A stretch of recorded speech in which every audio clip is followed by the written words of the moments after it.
audio note 8, beginning to master pickleball. There you go. You hear chatter in the background? See? Interference. This is foul. A car will pull out and then a car will pull right in. This is they work in teams. This is Congress's babies. Now listen, I wanted to get off the topic of just how to play with the ball and the paddle, and onto how to behave. And as just before I started this, there was beeping going on. The other day they had a blower. What do you call those water cleaning the tools that blast water out to clean the ground, right next to me, blast, and they blocked the entrance with a delivery truck. Some guard came over saying I couldn't park in a handicap spot, and then I told him, yes I can, I got the handicap sticker, blah blah blah. And he said, yeah, you're right. And then the next day I came here with a camera and recorded his ass. I said, hey, who's your boss? Oh, I don't have a boss. Oh, bullshit. So fucking liars, man. They're all part of this. I heard the guy over to CB, his boss, say, make some noise. So they're trying to run me off from a fucking parking spot that I'm legally allowed to be in, with a handicap placard that's valid registration, all that shit. And listen to the noise in the background. They made noise for hours. I was trying to, do work and cool off and stay in the shade, go to the mall and use fucking services there and pay money. But there are people. Karate Kid crap is real. You're from another state, you're shunned upon by the locals in the state you're in. So big here in California, I'll tell you that much. So back to my behavior thing. What I was talking about early on, for the prelude to this, was it takes more than just your skill at hitting the ball back and forth and where to hit it and all that. You want to mingle with the right people. There's a book called Discover Your Genius. 7 different geniuses are discussed. Different types of geniuses.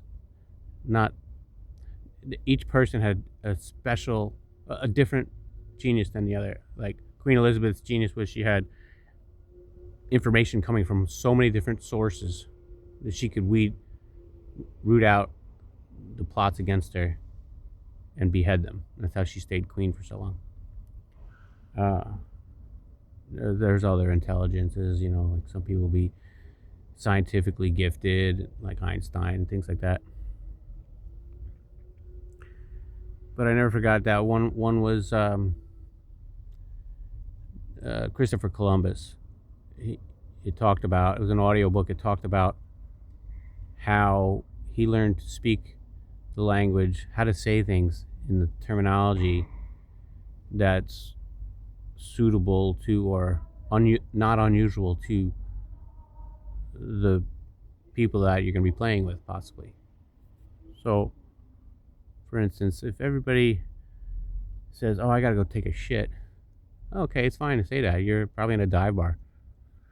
But if you say that on a pickleball court where people are wearing, driving Mercedes-Benzes and eating filet mignon for a snack, at $50 a pop,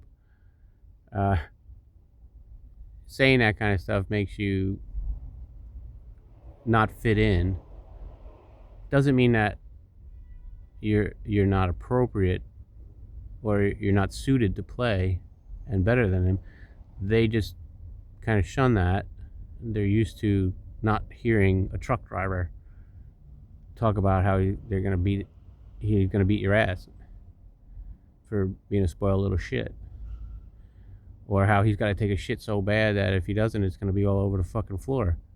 They don't like curse words. All these little baby 2-year-old shit. Well, if you want to get funded to have your ships go sail across the sea and discover America, you got to get the England Royals to pay for it. And to do that, you got to schmooze them and talk their language. It's like, oh, would you want a spot of tea? Would that be lovely? I have to use the powder room.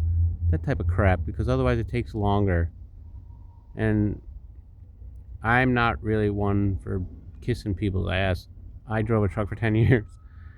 I'm the reason why these people were able to eat filet mignon and wash their dishes and have dishwashers wash their dishes, because I was delivering Palmolive and my arms got huge throwing freight. So fuck them all for being. There's a book called The Millionaire Next Door. It talks about new money versus old money. Old money is all, oh, everything's got to be neat and perfect and fluffy, purebred dogs and all this crap. And the guy who just busted his ass to become a self-made millionaire was working on a farm, getting dirty every fucking day, so that you had bacon. You weren't eating if not for that dirty fuck. Disgusting. He's disgusting. You know what I mean? Yet this fucking person who says he's disgusting should wear the same fucking ugly fucking shorts for fucking months straight. A klepto will steal your fucking ball too. I'm like, really? And you're gonna call me disgusting? Your behavior is disgusting. Go take a bath, do your own laundry, whatever. Buy new clothes. Just really piss off a lot of people that earn their fucking life, not were gifted their life. So, along those lines of etiquette, you could get books on etiquette, how to eat at a meal and be prim and proper, and how to hold the fork and how to put down the fork and how to move the knife and how to not have body odor and be clean and not smell terrible but smell nice, and talk in terms that they're like, for instance, God forbid I said I got a cutie from a cutie, those cutie oranges. One of the other guys can use that against you and try and say, don't you ever say anything like that about another woman here. Oh, you'll never play here again. He has no right in this fucking world to say that shit or have any backing power to fucking do it. He's lucky he's on the fucking court. You know what I mean? So someone else says to me, well, what I usually say is, I like your style. What's the fucking difference? She's cute, period. She has great fucking outfits. She looks hot. I didn't go, hey man, that fucking chick, I want to fuck the shit out of her. I didn't say anything like that. I was just like, I got a cutie from a cutie. I thought it was funny and a compliment. And he got some asshole who later gets told by his wife he was way out of line. So you don't have to put up with shit, because I started swinging at it to hit the ball at his fucking head as hard as I could. And they were like, no, you can't be here anymore. Yeah, well, fuck him. Get him out of here. Tell me I can't flirt with chicks? What the fuck? So, my guidance counselor told me act funky, wait for the mistake. In wrestling, he said, then you put them in a cradle. You lift the head to the knee, because if they don't give, their back is going to break. And so it's kind of how I behave. Is I listened to my guidance counselor. He was a great man. Still is, probably.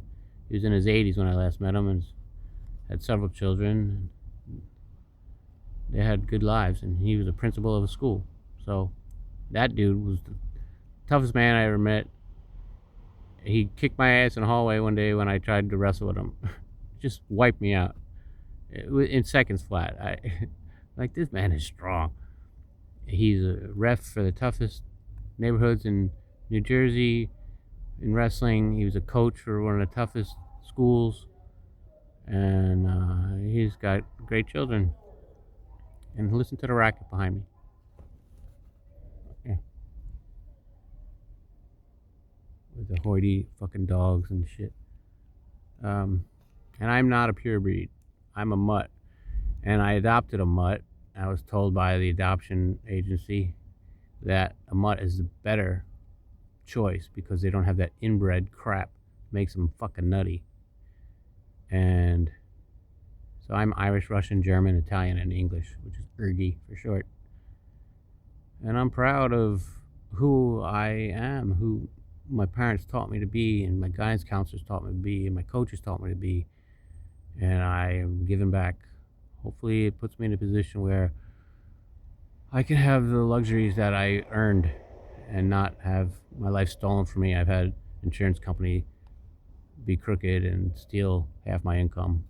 To this day, they're still stealing it, and they owe me over $500,000. I had a startup company steal my stock options by closing the company and reselling the software to Amazon. I built the fucking back end to the search engine that powers Amazon. Part of it anyway, and tool that got it off the ground, a game.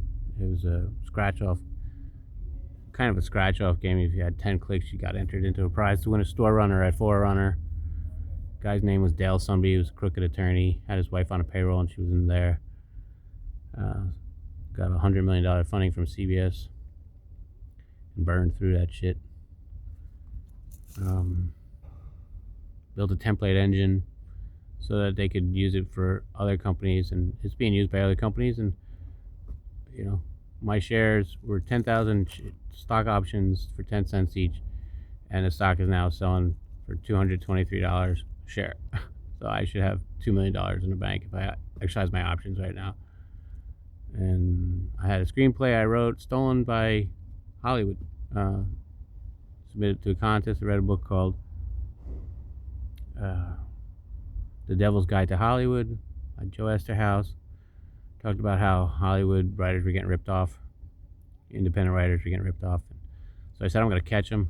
I submitted a screenplay, called it Century Ever After. They took it out of the database. They sent me a letter, copyright database, wiped it out, and told me, congratulations, you made it to the quarterfinals. You passed like 900 other entries, and we'll let you know around Christmas. This was in the summer.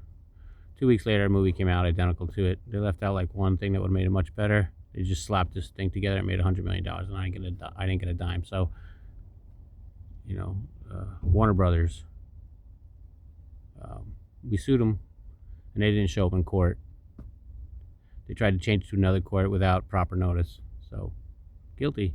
I talked to the judge. I told him I'll make you Supreme Court leader, and we could get rid of everybody else, and this will all work out. I had people show up as I was preparing the lawsuit papers to help me write the proper heading, and then I had someone show up at the post office to help me have it written, served properly. And then when the court told me it wasn't served properly, even though I'd gotten returns from attorneys showing that they received it. So they said, well, that's their sister court, Beverly Hills, blah, blah, blah. Long story short, there are a lot of immoral activities going on in this world, and I am hoping to change it by giving back and catching punk asses. And the guy next to me just fucking making noise. It's a city worker. City of Santa Monica. And here's a guy that is just rolling back and forth bullshit in and out of a door with a CB in his pocket. Same shit, different day. They just keep making noise. You hear it, CB? Alright. So, catch these motherfuckers in the act constantly. And it's a big gang and you ain't in it. So, learn to speak their lingo and dress their lingo, and you'll have less pushback from your entry. Like, just say you're from the Valley. Oh, he's from the Valley. Oh, from West Hollywood. Listen to how they speak and speak the way they speak, and you'll get through quicker. Doesn't mean that you're going to make any change. You probably become an asshole like them, but they know I'm not like them. They know there's a few that know and stand up for me, the way I behave. One even said to me when that chick was pulling that bullshit baby crap with the saboteur, said, you deserve to be here more than any of them. So, and she's got 5 girls. She's proud of all of them. They all got married. All right. I know there's more I want to talk about how to behave, but oh yeah. There's a list of books that I was referred to in a book called Patent It Yourself. Get the book Patent It Yourself, go to the back section of it, and look at the list of books to read and read them. And follow the recommendations from those books on what to read and read them. A few of the good ones is How to Win Friends and Influence People. So read that one. It'll teach you listening skills, which will probably get you further in life than being a director. Less enemies, that's for sure.